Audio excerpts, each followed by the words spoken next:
Ever wonder why you talk to yourself, or why some people seem to thrive completely on their own? Well, these aren't just random quirks. They're actually part of your mind's secret language. And today, we're going to decode the hidden psychology behind your habits. So, let me just ask you this straight up. Are those strange little habits you have a weakness you should probably fix? Or could they actually be a sign of a hidden strength? That's the big question we're diving into. See, psychology tells us there's a secret logic to these behaviors. What looks kind of odd on the outside often serves a really crucial purpose inside a complex mind. We're about to reframe everything you thought you knew about your own mind. All right, first up, let's talk about the habits that are tied to the analytical mind. You know, the one that seems to process the world in stunning high definition, catching all the things most people just miss. So, this often gets a bad rap as overthinking, but psychology has a much better term for it: cognitive complexity. This isn't just anxious worrying. Nope. It's the brain's natural drive to build a super detailed mental model of a situation. It's about looking at every single angle and processing possibilities that other people might completely overlook, turning a problem over and over in your head until you understand its true shape. And this is the crucial difference right here. Anxious overthinking, that's all driven by fear, and it just leads to paralysis. You know that feeling? When you're so worried about making the wrong choice that you end up making no choice at all? But cognitive reflection, which is a sign of high intelligence, is driven by logic. It's not about getting stuck. It's about gathering all the data to find the best possible way forward. Now, on the flip side, we've all seen this, right? Someone is arguing with just incredible confidence, but their logic, it just isn't there. They're loud, they're certain, and they are completely, totally off base.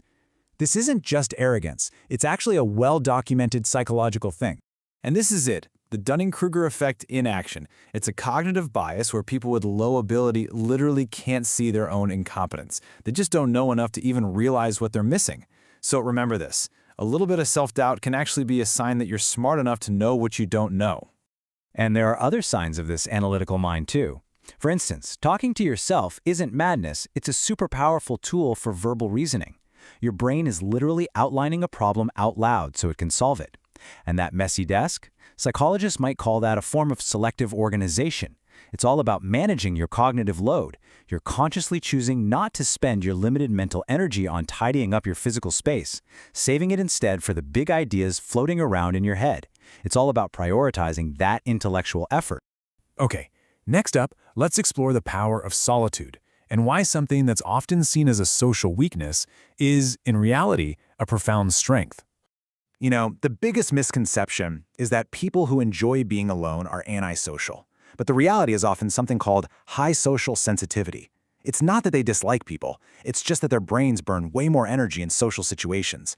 They're not avoiding connection, they're avoiding the shallow, draining conversations that offer zero substance. And this is exactly why solitude can be a superpower. It means you just have a higher standard for connection. You're self-sufficient, and you find validation from within, not from others. You have this rich inner world that keeps you totally engaged. And because you tend to talk less, you observe more, picking up on all the little details that other people miss. So here's the bottom line. Avoiding small talk isn't about being rude. It's actually a sign of a brain that's just wired for depth. It craves meaningful ideas, new information, and that surface-level chatter, it just feels like a mental dead end. This brings us to the quietly confident mind.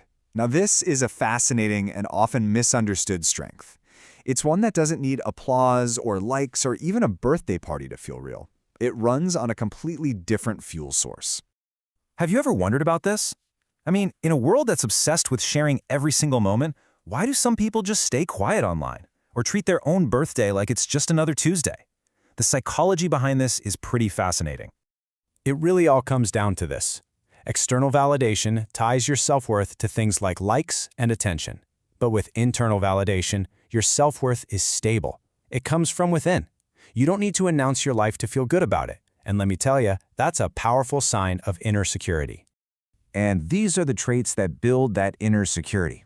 These folks, they value privacy way more than popularity. They get that their life's value isn't measured in public shares. They have a secure self-esteem that doesn't need a constant spotlight to survive. And let's look at this point about disliking forced social pressure.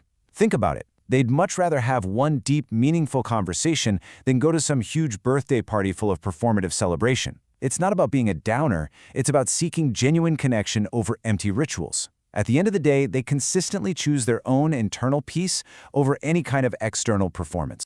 So let's bring this all together. How can you start reading your own mind signature? Here's a pretty simple framework. First, just observe your habits. Don't judge them, just notice them. Then, ask yourself why. Why do you do them? What need are they really serving? Next, try to reframe what you might have once called weird as a potential strength. And finally, just embrace the unique way your mind works. Because the most important takeaway here is this: your habits are not random glitches. They are the consistent, daily expressions of your underlying psychology, the actual architecture of your mind. So I'll leave you with this thought. Every single habit, from how you think to how you socialize, is part of your mind's unique signature. It's being written every single day. The only question left is, what is yours saying about you?